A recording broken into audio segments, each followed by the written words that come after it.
Hello, welcome to Capital Sensei. Today, we're going to break down how a real economy actually works, from its most basic foundation to the massive crashes that seem to come out of nowhere.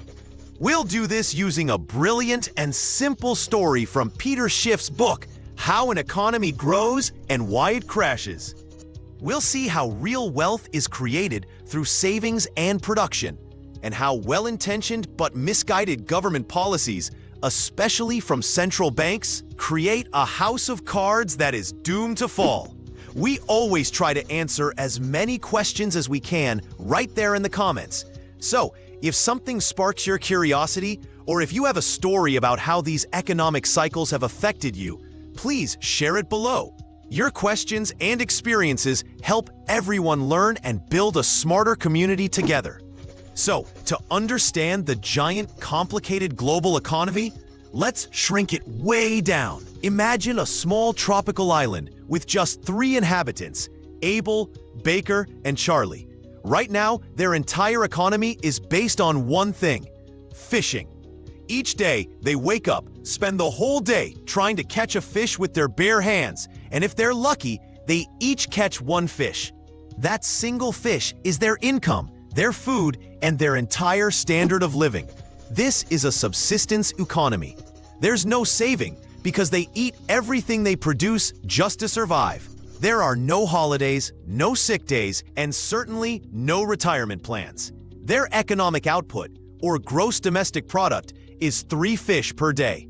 It's a tough life, and there's absolutely no room for growth. They are stuck in a cycle of producing just enough to consume, with nothing left over. They are, in a very real sense, poor. Then one day, Abel has a revolutionary idea. He's tired of this daily grind. He thinks, what if I could build a tool, some kind of net, to catch fish more easily? But there's a huge problem. To build this net, he needs time. But you can just think of it as savings.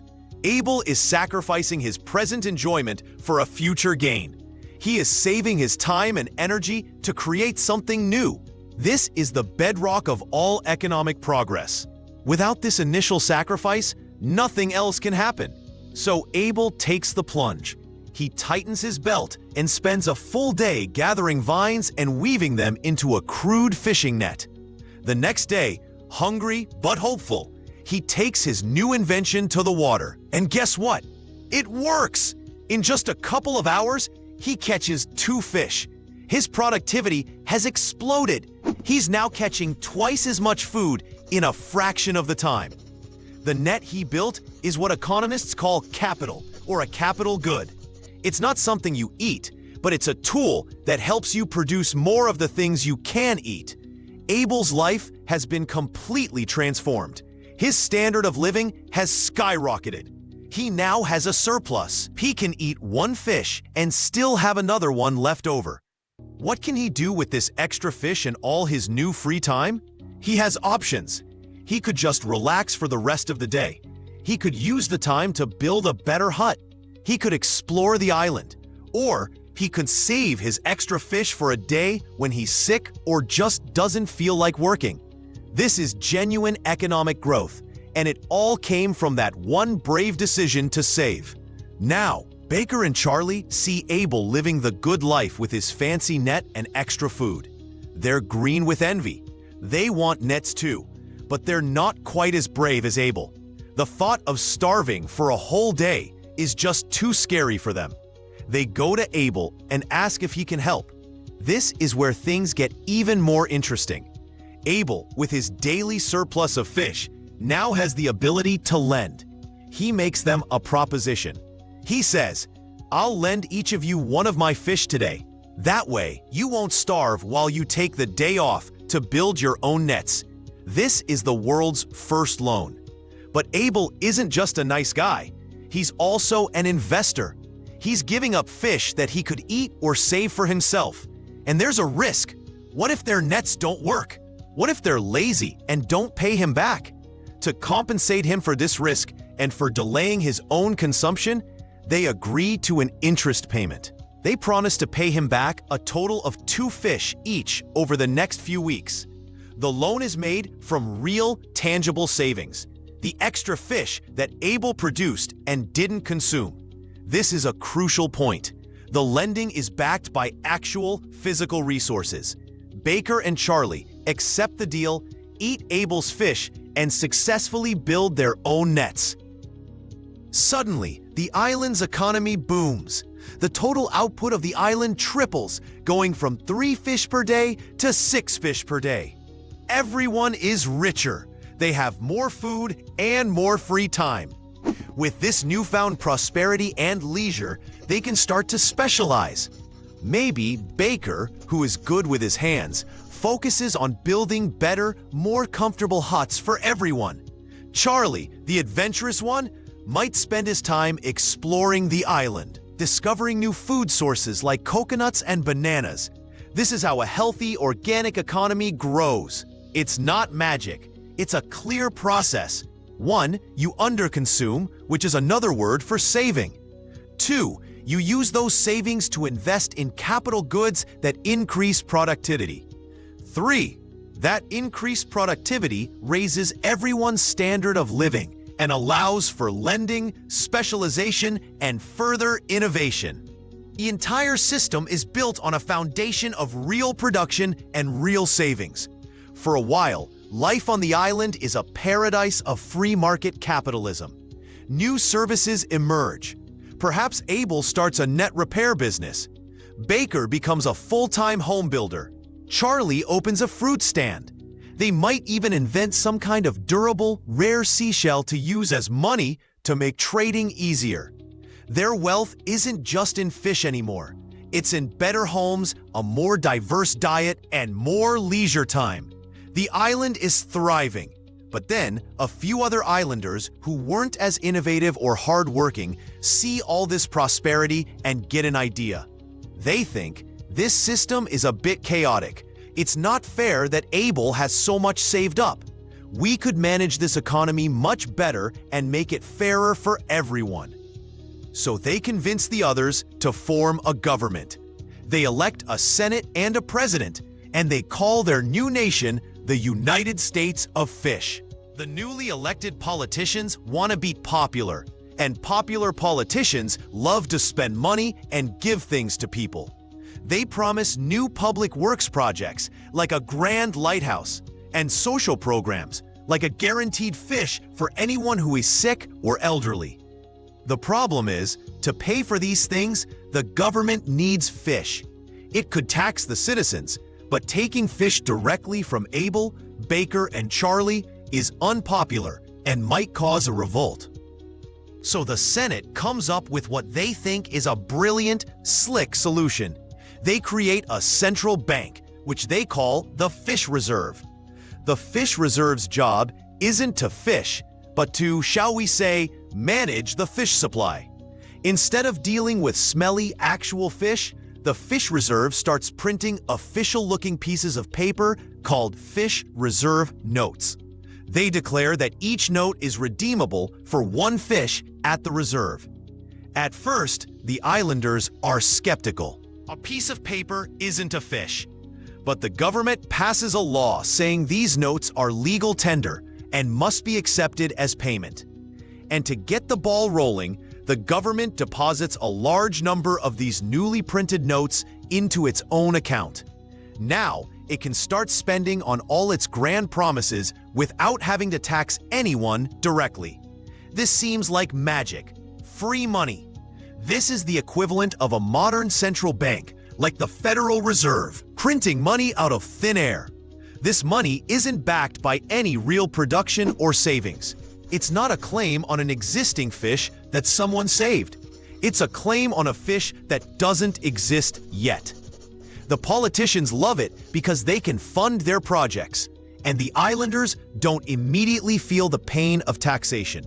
The Fish Reserve then does something even more significant. It decides that the interest rates Abel was charging were too high and were slowing down the economy. To stimulate growth, the Fish Reserve starts lending out its paper notes at an incredibly low interest rate, say half of what Abel was charging. Remember, Abel's rate was based on the real supply of saved fish and the real risk of lending. The fish reserves rate is completely artificial because it's based on an infinite supply of paper. Now, imagine you're an islander. Suddenly, credit is incredibly cheap. You can borrow these fish reserve notes for almost nothing. This sets off a frenzy of activity. Islanders who previously couldn't afford to take on big projects now rush to the fish reserve for loans. Someone gets a massive loan to build a gigantic ocean-faring canoe designed to catch whales. Another starts building a multi-story luxury treehouse resort. The economy appears to be absolutely booming. This is the artificial boom phase. It feels fantastic. Everyone has a job working on these new ambitious projects. People are spending their paper notes, and businesses are thriving. The politicians on the Senate floor congratulate themselves. They point to the growth and declare that their brilliant policies have created unprecedented prosperity. They have, they believe, conquered the business cycle. But there's a hidden, fatal flaw in their plan. The problem is what economists call malinvestment. Because the interest rates were artificially low, they sent a false signal to the entrepreneurs on the island. The low rates made it seem like there were a ton of real savings, a huge stockpile of fish available to support these long-term projects. But there wasn't. The savings were an illusion created by the printing press. Think about it this way. To build that giant whale-catching canoe, you need wood, vines, and, most importantly, you need to feed the workers building it for months, maybe even years, before it ever catches a single whale. The low interest rates signaled that society had enough saved fish to support those workers. But it was a lie. The islanders were being encouraged to bite off way more than they could chew. While everyone is busy building these magnificent, but ultimately unproductive projects, a very serious problem is brewing beneath the surface. Fewer people are doing the basic, essential work of catching fish. Why would you spend your day catching 1 or 2 fish when you can get a high-paying job building a luxury resort paid for with cheap, borrowed paper notes? The island's actual production of consumer goods, the fish, starts to decline. At the same time, everyone has pockets full of these fish reserve notes, and they all want to spend them. They go to the market to redeem their paper for the fish they were promised, but they find that the supply of fish is dwindling. There's way more paper chasing way fewer fish. What happens next is inevitable. The price of fish goes through the roof. This is inflation. Yesterday, 1 note bought 1 fish. Today, it takes 5 notes, and tomorrow, it might take 10. The people who were prudent, like Abel, who had saved up a stash of real fish, are fine. But the people who saved the paper fish reserve notes find that their savings are rapidly becoming worthless. The purchasing power of their money is being destroyed. The promise that a note was as good as a fish is exposed as a fraud. Panic starts to set in. The crash happens when reality finally catches up with the illusion. The whale canoe project runs out of funding. They can't afford to pay the workers anymore because the price of fish to feed them has become too high. The project is only half finished and has to be abandoned, a massive waste of time and real resources. The luxury treehouse resort project also goes bust. The workers are all laid off. Suddenly, the island is littered with half-finished, useless projects. The malinvestments are exposed for what they are. The boom turns into a devastating bust. The islanders who lost their jobs on these failed projects are now unemployed. The paper notes in their pockets are nearly worthless.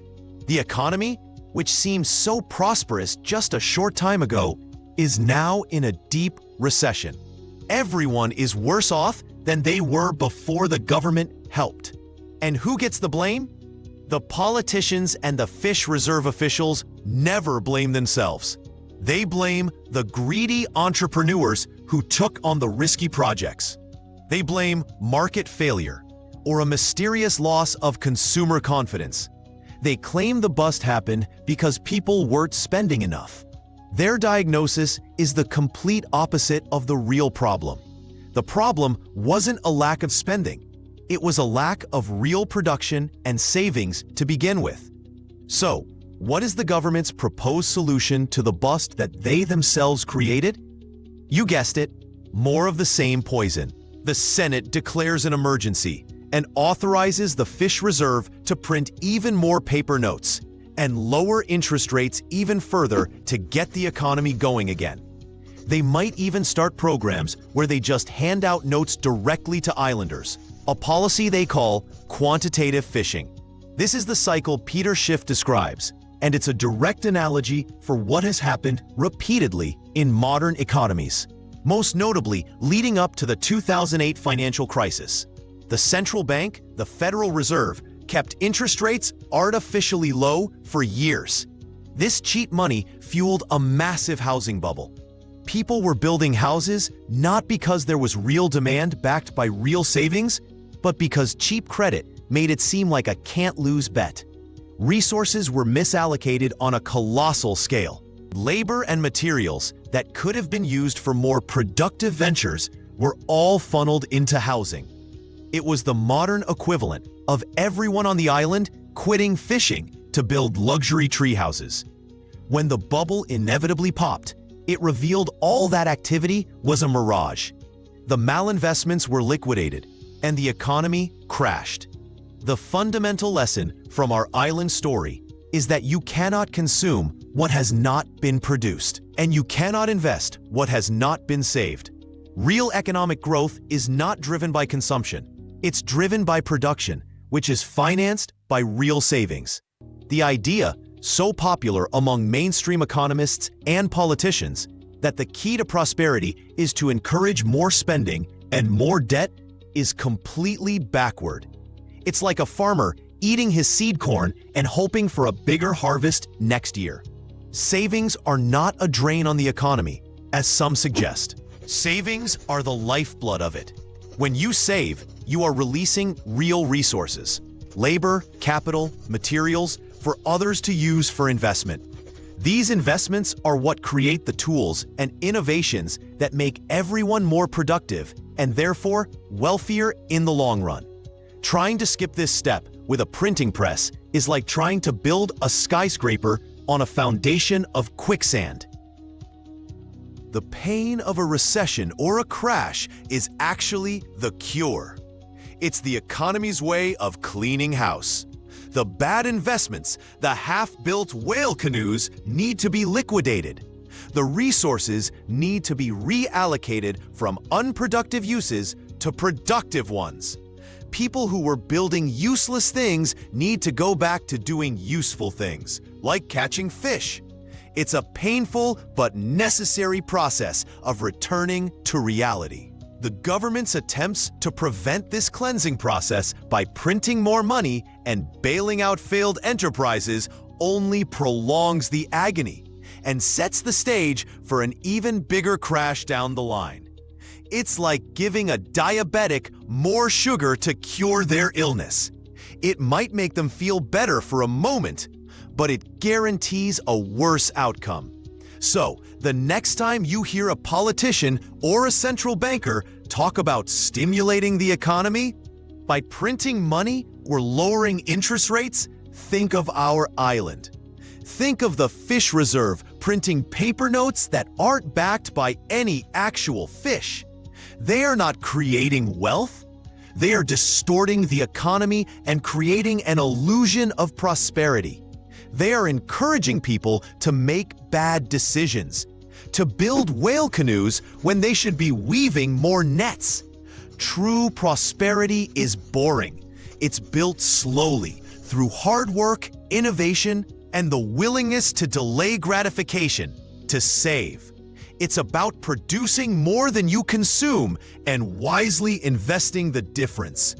Any shortcut that promises wealth without production is a siren song leading straight to the rocks of an economic crash. Understanding this simple story of Abel, Baker, and Charlie gives you a more powerful tool for understanding the real world than 1,000 complex economic models that ignore this fundamental truth.